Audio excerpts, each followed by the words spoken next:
मीनू, अब तुम सुनाओ अपना पाठ। चलो खड़े हो जाओ। दुर्गा दीदी, कल माँ बीमार थी, इस वजह से कल का पाठ याद नहीं हो पाया। अच्छा अच्छा, ठीक है, तुम कल सुना देना। चलो अब तुम सब लोग अपने अपने घर जाओ। अब आगे की पढ़ाई कल के क्लास में होगी। और हाँ मीनू, अपनी माँ का ध्यान रखना। ठीक है दीदी। ये है दुर्गा दीदी, जो गांव में सबसे ज़्यादा पढ़ी लिखी हैं और शहर में नौकरी भी करती थी। लेकिन शहर इनको रास ना आया तो गांव वापस आ गई और अब यहाँ पर बच्चों को पढ़ाती हैं। और गांव में किसी को भी किसी विषय पर जानकारी लेनी होती है तो सब दुर्गा दीदी को ही याद करते हैं।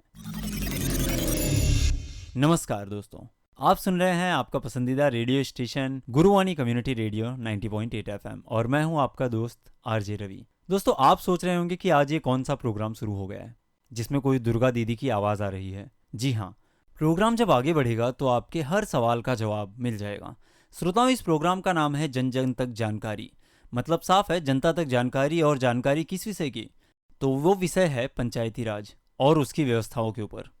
पंचायती राज व्यवस्था भारत सरकार के सबसे निचले स्तर पर संगठन है। ये स्थानीय स्तर पर शक्ति और प्रशासन को जनता के निकट लाने का एक महत्वपूर्ण माध्यम है। ग्राम पंचायत और ग्रामीणों के विकास में एक केंद्रीय भूमिका निभाती है। श्रोताओं, हम इस कार्यक्रम के श्रृंखला के माध्यम से आप तक ग्राम पंचायत से जुड़ी कई प्रमुख बातें पहुंचाने का प्रयास करेंगे। जैसे एक पंचायत कैसे अपने आप को आर्थिक रूप से सबल कर सकता है, आदर्श पंचायतों की खासियत क्या है, लोगों की भागीदारी कैसी होगी, अगर कोई महिला सरपंच हो तो उसे कैसे खुद निर्णय लेकर कार्य करने होते हैं, वो दूसरों पर निर्भर ना हो उसके लिए क्या क्या जरूरी है, इत्यादि। आइए प्रोग्राम को आगे बढ़ाते हैं और सुनते हैं एक छोटा सा रेडियो नाटक जिसमें आपको उन्हीं दुर्गा दीदी से कुछ और जानकारियां मिल जाएंगी। क्या मोहन, तुमने सुना? हमारी पंचायत का बजट आ गया है। लेकिन गांव में इस बार कई कार्य हैं जो करने हैं। ऐसे में हमारे पास जो बजट आया है, देखते हैं उसमें क्या क्या हो पाता है। सड़क मरम्मत का काम सबसे पहले करवाना होगा। अरे, तुम्हें कैसे पता चला? पंचायती राज मंत्रालय के मेरी पंचायत ऐप के जरिए पंचायत को मिलने वाली धनराशि की जानकारी आसानी से मिल सकती है। ये ऐप प्ले स्टोर पर भी मौजूद है। मैं भी आज ही ये ऐप अपने मोबाइल में डाउनलोड कर लेता हूँ। रामू भैया, सरकार से मिलने वाले अनुदान तो हमें समय पर मिल ही जाते हैं, लेकिन गांव की छोटी छोटी जरूरतें बढ़ती जा रही है। मोहन, हमें कुछ करना चाहिए। इस समस्या का हल निकालना होगा। ठीक करे हो रामू। चलो सरपंच जी से आज ही बात करते हैं। हमें उन्हें अपने विचार बताने चाहिए। नमस्ते सरपंच जी, हम आपसे हमारी पंचायत की आय की स्थिति के बारे में बात करना चाहते हैं। हमें अपने पंचायत में आय के कुछ स्रोत विकसित करने होंगे ताकि हमारे पास अपने फंड की कमी ना हो पाए और हम एक विकसित पंचायत बन सकें। नमस्ते। नमस्ते राजू और मोहन, आओ आओ बैठो। बात तो सही है तुम्हारी। हाँ, मुझे भी इस समस्या की चिंता है। हमें इसका हल निकालना होगा। सरपंच जी, क्या हम अपने आय की स्रोत में वृद्धि नहीं कर सकते? बिल्कुल सही बात, लेकिन किया कैसे जाए ये समझ में नहीं आ रहा है। मेरे पास एक हल है। जैसे हम लोग हर विषय पर दुर्गा दीदी से पूछते हैं कि क्या किया जाए, तो इस विषय पर भी दुर्गा दीदी हमें बता सकती है कि सही रास्ता क्या होगा। ठीक है, मैं दुर्गा को बुलवाती हूँ। दुर्गा कुछ देर बाद आती है। मालिनी देवी दुर्गा के सामने समस्या रखती है। सभी बातों को सुनकर दुर्गा कहती है, हाँ, बात तो सही है। हम सिर्फ हाथ पर हाथ धरे बैठे नहीं रह सकते। पंचायत हमारा भी है तो हमारा भी कुछ फर्ज बनता है। हमें कुछ ऐसा करना होगा जिससे पंचायत की आय के कुछ स्रोत विकसित हो सके, जनता पर बोझ भी ना बढ़े और पंचायत में धन की वृद्धि हो, जिससे पंचायत की आर्थिक स्थिति अच्छी हो। हमें स्थानीय कर संग्रह में सुधार करना होगा और संसाधनों की सही व्यवस्था करनी होगी। इसके साथ ही हमें सरकारी योजनाओं का भी सही उपयोग करना होगा। दुर्गा दीदी, हम सब आपके साथ हैं। हमें बताइए, हमें क्या करना है? बिल्कुल दुर्गा, तुम सिर्फ अपना सुझाव दो, हम करेंगे ना मिलकर काम। हमें अपने गांव के संसाधनों का सही उपयोग करना होगा। हमें तालाब और बागानों से आय बढ़ानी होगी। इसके साथ ही हमें स्थानीय कर सही समय पर भरने होंगे ताकि पंचायत के पास धन हो। महिलाओं और लोगों की मदद से छोटे छोटे उद्योग भी लगा सकते हैं, जिससे रोजगार भी बढ़ेगी और पंचायत में आय भी होगा। दुर्गा दीदी, क्यों ना हम एक समिति बनाए जो पंचायत के खर्चों पर नजर रख सके। इससे लोगों में विश्वास भी बढ़ेगा। ये एक बहुत अच्छा विचार है। हम आज से ही एक समिति का गठन करेंगे। सरपंच जी, हमारी पंचायत में आय की वृद्धि हो रही है, स्थानीय कर संग्रह में सुधार हुआ है और लोग अब समय पर कर भी भर रहे हैं। साथ ही सड़क मरम्मत का काम हो रहा है। जगह जगह सफाई भी जारी है। ये सब आप सभी के सहयोग का परिणाम है। हमने मिलकर ये साबित कर दिया है कि व्यवस्था से हम अपनी आर्थिक स्थिति को सुधार सकते हैं। और आप सभी को तो दुर्गा का धन्यवाद ही करना चाहिए। हम भाग्यशाली है कि दुर्गा जैसी युवा हमारे पंचायत में है। अरे इसमें धन्यवाद की कोई ज़रूरत नहीं है। गांव मेरा भी है और मुझे जो ठीक लगता है मैं आपको सुझाव देती हूँ और आगे भी देती रहूँगी।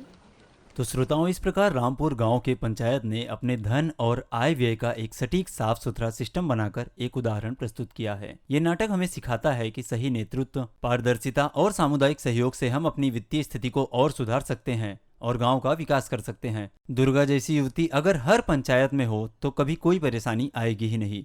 तो दोस्तों, सुना आपने कैसे दुर्गा दीदी के सुझाव पर गांव वालों ने अपने पंचायत के धन संपदा और आय व्यय की स्थिति को संभाल लिया। ठीक ऐसे ही आप सभी को भी इसके लिए आगे आना पड़ेगा। आप सुन रहे हैं गुरुवाणी रेडियो, आवाज कल्याणकरों की। दोस्तों, कार्यक्रम में अब आगे बढ़ते हैं और इस विषय पर हमारे एक्सपर्ट से कुछ जानकारी लेते हैं। हमारे साथ बातचीत के लिए आज मौजूद हैं ग्राम पंचायत नांदकर व सांगे से पूजा महेश जाधव जी। बातें करेंगे उनसे आर्थिक नियोजन पर और उनके साथ सरपंच पति महेश जाधव जी। तो मैडम, आप जैसे कि आपने बताया कि आप सरपंच हैं ग्रुप ग्राम पंचायत नानकर सांगे की, तो दोनों गांवों का आप आर्थिक नियोजन किस तरह करते हैं? कैसे पैसे को इकट्ठा करते हैं, कैसे खर्च करते हैं, कैसे उनको सही यूज करते हैं? नमस्कार, मेरा नाम है पूजा महेश जाधव। मैं ग्रुप ग्राम पंचायत नानकर सांगे की सरपंच हूँ। हमारे ग्राम पंचायत में आर्थिक नियोजन रहता है। उस नियोजन में हमारी गांव है, इधर लोगों को ज्यादा उत्पन्न नहीं है। घर पट्टी टैक्स जैसा जिनको जमता है वो साल का 2 साल का भरते रहते। और जैसे कि बात करते हैं, ये घर पट्टी टैक्स हो गया, इसके अलावा और कहाँ से आप लोग पैसे नियोजन करते हैं? एक घर पट्टी टैक्स है, दूसरा पानी पुरोठे का रहता है, तीसरा तालाब है हमारा ग्राम पंचायत का, गांव का। वो तालाब का हम लोग लिलावा रखते हैं साल में। जैसा लिलाव होता है वो उत्पन्न रहता है नीलामी के तौर पर। हाँ, लिलावा तो वो नीलामी मतलब आप लोग करवाते हैं? हाँ, हर साल जून में उसका लिलावा होता है। तो जो पैसे आते हैं वो भी आप लोग इकट्ठा ग्राम पंचायत फंड में डालते हो। जैसे आपने बताया घर पट्टी कर और पानी कर और एक तालाब के नीलामी कर। ऐसा और कर नहीं है क्योंकि गांव की परिस्थिति वैसे नहीं है कि लोगों को कोई दंड या कोई कर लगा सकते हैं। अच्छा। तो सर, मुझे आप थोड़ा सा बताइए कि आप सरपंच पति हैं, तो जैसे आप आर्थिक नियोजन पे मैंने बहुत कुछ जाना। मान लीजिए 100% फंड आपको मिलता है कहीं से भी, 100% फंड आपके पास है, तो आप उसे कैसे यूटिलाइज करते हैं? कितने % कहाँ देना है, कितने % कैसे? नमस्कार, मी सरपंच पति महेश जाधव, ग्राम पंचायत नानकर सांगे। जो अपना वार्षिक उत्पन्न समझो 8 लाख रहेगा, तो उसमें 15% उसमें दलित वस्ती और आदिवासी उनका वो फंड है, उनको वो देना पड़ता है साल में। वो उनका परमानेंट फंड है, मतलब वो शासन ने अपनों को आरक्षण दिया है। और 5% फंड जो रहता है, जो गांव में जो अपंग रहते हैं देने का अपने, वो आर्थिक फंड है अपना। अच्छा। और मतलब बाकी के पैसे आपके विकास कार्यों में खर्च होते हैं। धन्यवाद सर, आपने इतनी सारी जानकारी दी। धन्यवाद मैडम, आपने हमें बहुत सारी जानकारी, बहुत अच्छी जानकारी दी हमें कि ग्राम पंचायत में आपने आर्थिक नियोजन कैसे किया है और आप अपने समाज में, अपने ग्राम पंचायत सांगे को और कम्युनिटी को एक क्या संदेश देना चाहते हैं आर्थिक नियोजन पर?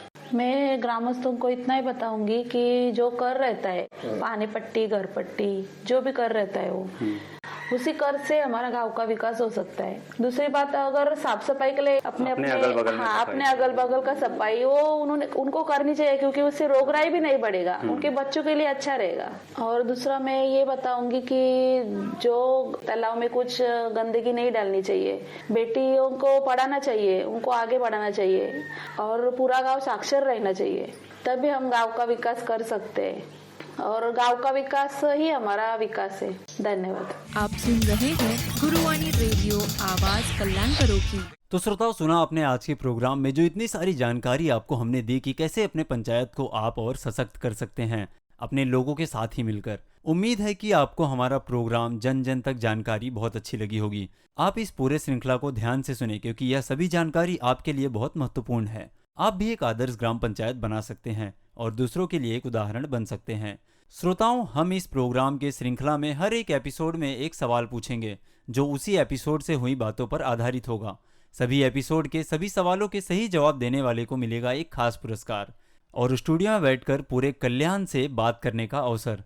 तो इसे जाने न दीजिए। आज का सवाल है, गांव वाले किस विषय पर चिंतित हैं और वे किनसे सुझाव लेते हैं?